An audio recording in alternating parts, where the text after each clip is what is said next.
Hello everybody, welcome back to my YouTube channel. I am Krishna Gopal. We are discussing the Kaggle 2021 Data Science Survey Analysis, which is the ongoing competition in the Kaggle. If you want to participate, then please go to the Kaggle and join the competition. And in the last part of this series, we discussed about the cell structure in the different countries. Like I show you the pie chart and I show you the bar chart also, in which country how much people are the data scientists and how much are the males are earning and how much are the females are earning. But in today's video, we're going to further analyze our results based on the gender, and we are going to see what are the most popular in IDE, that is the integrated development environment people are using during their projects. So let's start the video. If I show you the questions, this is the question PDF. This is the question number 9. Which of the following integrated development environments do you use on the regular basis?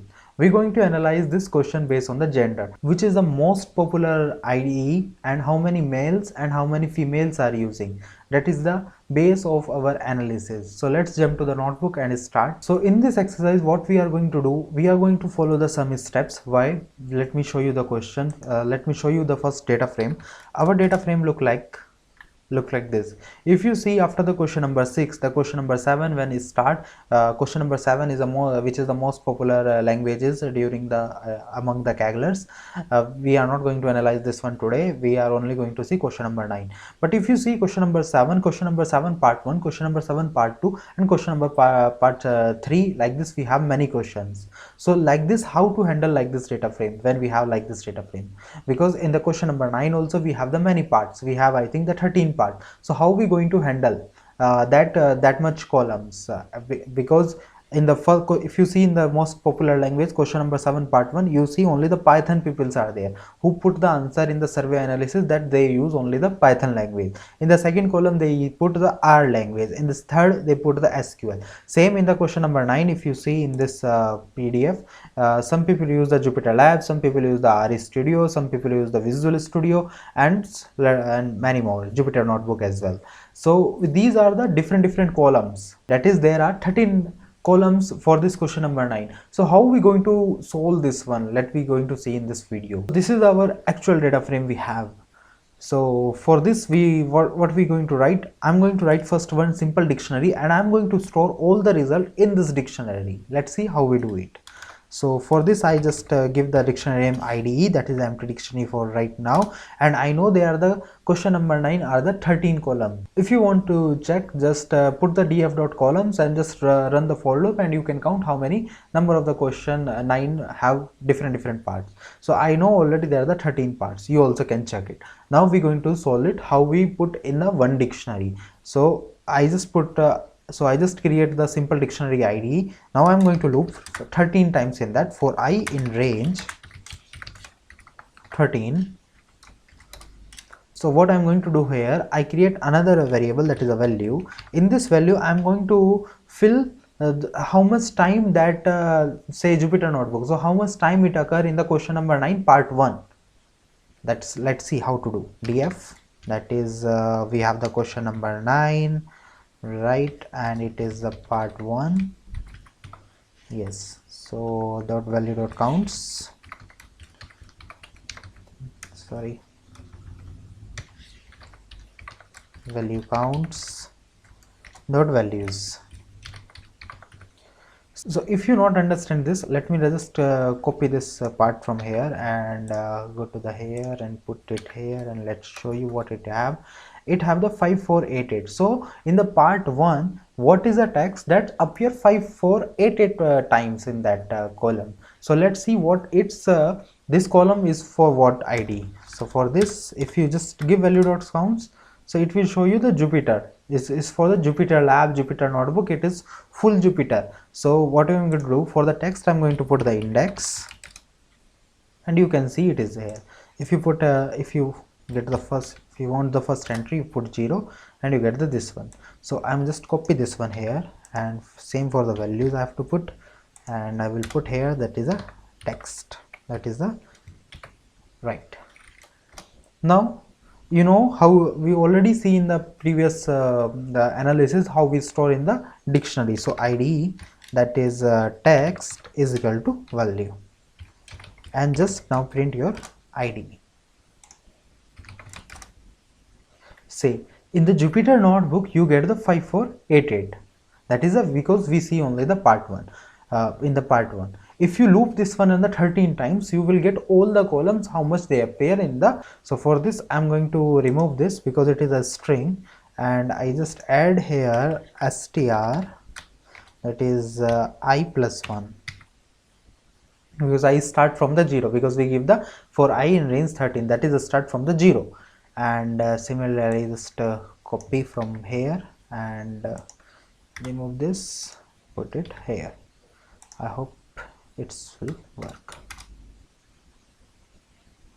Okay, so question number 9 part 13 we not have, so we have to give up to only the 12. Yeah, we get.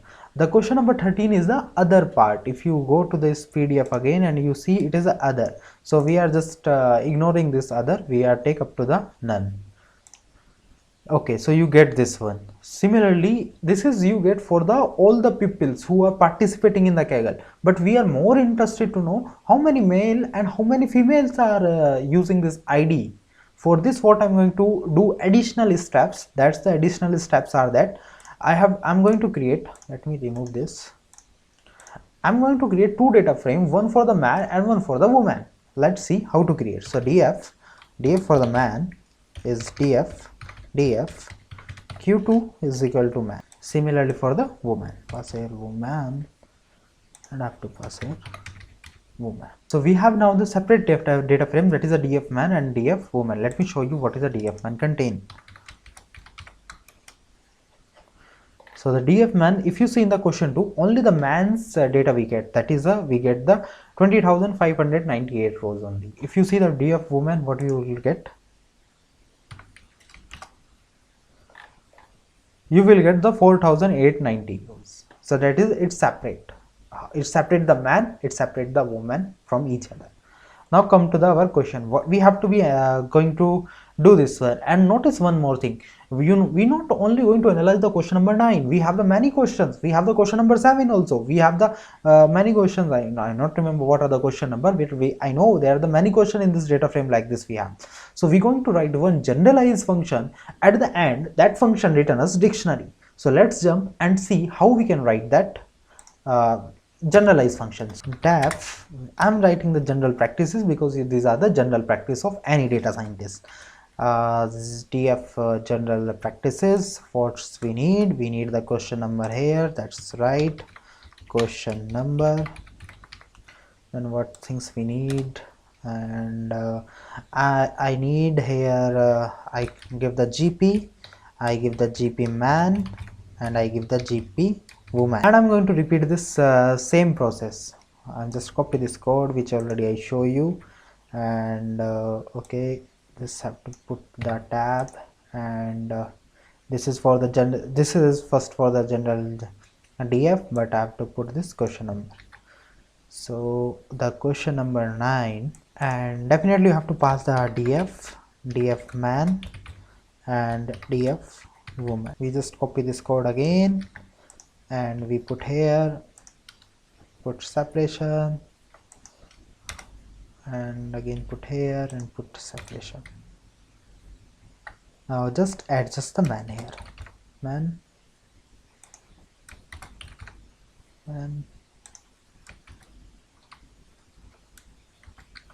woman, same we adjust like the man. So gp of man, gp of woman, and yes, the thing is that just change it so there is no repetition for anything. Okay, so this is the function, this is the things we write, and what this function return us, it return gp, it runs gp man, and it's return gp woman. Okay, so let's run this function and see what the result we will get. Okay, so the question number is a q9, we get q9. Okay, so this function runs successfully and we get the all the results. So we no need to analyze all the different columns. This is the best method which I like, and this is the best way I utilize the dictionary, and I use dictionary in this way. So that's great. We get this one, and more than this, what we want. If you give the first entry, you get for the all the this is for all the pupils, how much pupils are using Jupyter, how much people are using R Studio, and how much people are using the MATLAB and extra. If you give for the 1, it will come for the man. If you give 2, it will come for the woman, because it now it written as dictionary. Then to convert all these 3 dictionary into the data frame, again I'm going to write one generalized function which we can use for other question also. So I'm not keeping in my mind like we are going to analyze the question number 9. I'm keeping in my mind like we are going to analyze a lot of the columns which is more similar to the question number 9. So let's write the general function. Adjust data frame. Then we have to pass the dictionary, and we have let's see what things it should return as pd.data frame. And what should it return? It should return dictionary.items. Ask to yourself why I'm writing here this dictionary.items in place of dictionary, because in the last case we just put the pd.data frame and we pass the dictionary, but here why I'm writing the items. If you do this one, and you can understand why I put here items, and I will put the column name as well. Columns are the question name, what the question name we are analyzing, and what it's a population, or it's a man, or it's a woman. So this things it should return to me. And let's run this one. So we have to be passed the dictionary. So our dictionary is this, we have to be passed this one, and let's see how it will give us the result. And also we have to be passed the question name and name as well. So we have to pass the first argument, question name and name. Okay, and we have to be passed here the question name is we have ID, because we are generalizing ID, and 0 means it's for the population. So I'm just passing it population, and let's see, we will get the result. I'm just avoiding it. Yes, this is what exactly we want. So now the result look very good and can be easily interpretable. So I'm defining here with this name with df. Now you can understand how can we define the df man easily. We have to pass just 1 in place of 0. So this is 1, and we have to pass the man. Then df woman, that is we have to pass here 2, and we have to pass here woman,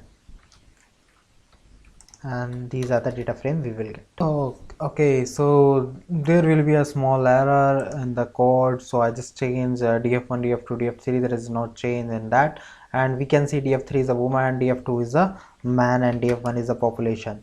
So we get all the data frame, but now we have the one column same, that is the ID we have the same, but we have the population, we have the man, we have the woman. So what I'm going to do, I'm going to perform the merge operation in these all the data frame, so that I can get the one and final data frame. For this merge operation, we can easily can merge 2 data frame. So same I generalize the merge function, and I'm writing for the 3 data frame. For this also I'm writing the one function, that is a define merge data frame, that is df okay, so df1, df2, df3, we no need to give these names. We can give the first, second, third, and when we perform the merge operation, we need one column which is a common in all the data frame. For this I'm going to give the common name as well. So common name, that is we will get we will give here. Then I'm going to write, so return pd.merge first, merge on second on common column, and then again it merges to third, and that's all we get. So let's let's run this function. So we have df1, df2 and df3, and the common name is the id. Let's see. Okay, this is what we get, but it's more good if you put this id as this data frame index compared to put in the column. That's much more easy to visualize. So for this, what I'm going to do, I just give first its df final or df id, and I will put df id index dot index is equal to df id, and this is id, right? And then you have to, because when you put to the index, now you have to be drop as well. So you have to be drop df id dot drop, you have to be drop the id from column. So x is equal to 1 and in place should be 1, right? And let's see,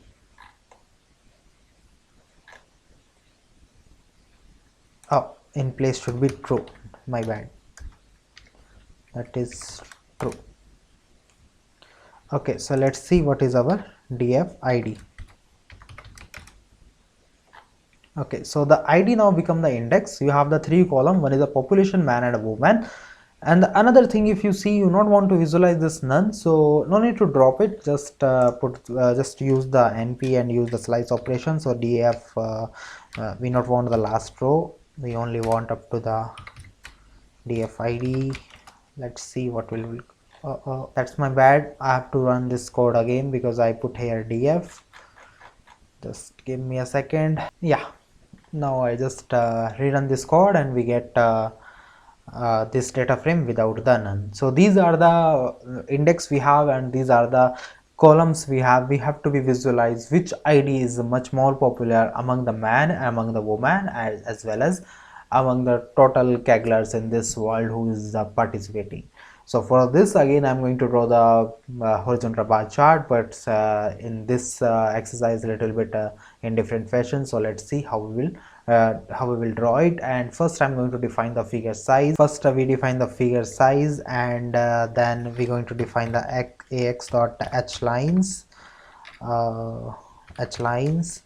Why the h lines? What is the use of h lines? These are the horizontal lines we have to be going to draw between between the x minimum to the x maximum for all the y. That was the use. So first we have to give the y, that is y is our df id index, right? What is the x mean? X mean is our df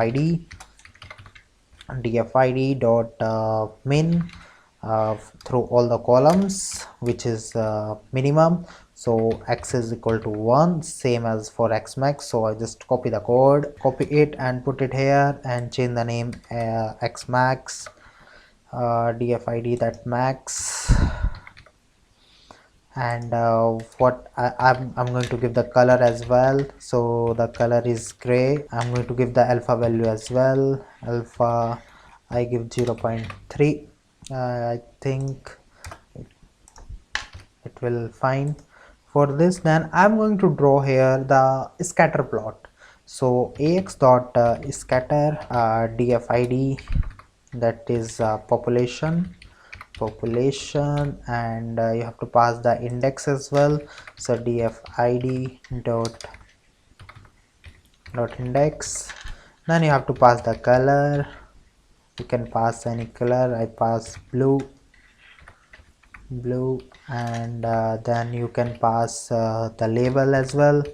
The label is for this population, and same you do for the man and woman as well. So I just put it here, and now it's going to change here the man. You can put here orange red. You can put here any color. For right now yellow, that's all. And just see what it will be. Okay, so it's defining our the color, but it's too much white. Why we not put the background? We can put the background color as well. So how to put the background color? For putting the background color, we have the ax.set face color, and you have to pass the color. For now, for right now, I'm passing the black, and let's see, it will be more. Yeah, this one is more looking good compared to that. So what this will do, let we do the necessary steps for this to look a little bit good. Ax dot set, we're going to increase the font size of Jupyter Notebook, MATLAB, and that thing. So set y ticks labels, and that is a df id dot index. Then the font size, you can give the 12 for right now. For you can give the 12 for now, and ax dot set title, you can put the title, so popular. And if you want to put to the bold, so font weight is bold. These all the properties, if you go and read about the matplotlib, you can get easily. And plt dot plot, I think plt dot show, not plot. Okay, so this look a little bit more good compared to the previous one. Let's analyze it. The Jupyter Notebook is charming to the among the Kagglers and among the man and woman as well, among the women as well. For yellow is here. That's the Super Notebook, because Jupyter Notebook is very easy to use. Even this Kaggle platform is based on the Jupyter Notebook. The MATLAB is not people nowadays not using. But I want to see this PyCharm. This PyCharm is a Python IDE, but more compared to this, with the Visual Studio Code is working well, because the Visual Studio, the VS Code is working. People are using more compared to the PyCharm. And what about the R Studio? R Studio is little bit goes backward when the Python came, and we are more easy to do work with Jupyter Notebook as well. Then what is about this Jupyter? Jupyter is containing the Jupyter Lab, Jupyter Notebook, etc. But this is look little bit the big name, so we can do this pre-processing as well. But this is the what I want to show you. This is the exercise for today, which I did in front of you, and I hope you will learn something from this here. But the story not end here, because I want other column also should visualize in this way and should put in the proper manner, not just put in this. We should be plot in the different axes, in the different rows, in different columns, and just think first which will be the more suitable with this. So like you draw the popular ID, now you can draw the which is the popular visualization library, because I think this is the question number 26 we have. I don't know exactly. So which is the popular visualization library we have, you can put in the different axes, because when you do the data analysis project, it's much more about your creativity, it's much more about how you can think. I took the one, this is very basic problem, the male and a female analysis. This is very simple. So for the data analysis project, first we have to be choose one base case. With what question you're going to perform your analysis, because data analysis is what you have to be asked question by yourself, you have to be asked question what you are doing. So that's a reason I choose the gender, and we are performing about the gender. And that's all for this video. But the story not end here, you have to be go and do for the different axes, different graphs, and build this notebook. This is a very good competition according to me. And let's meet in another video. Thank you for watching this video. If you like this video, please like, share and subscribe the channel. And thanks all. Meet you soon in the next video. Thank you.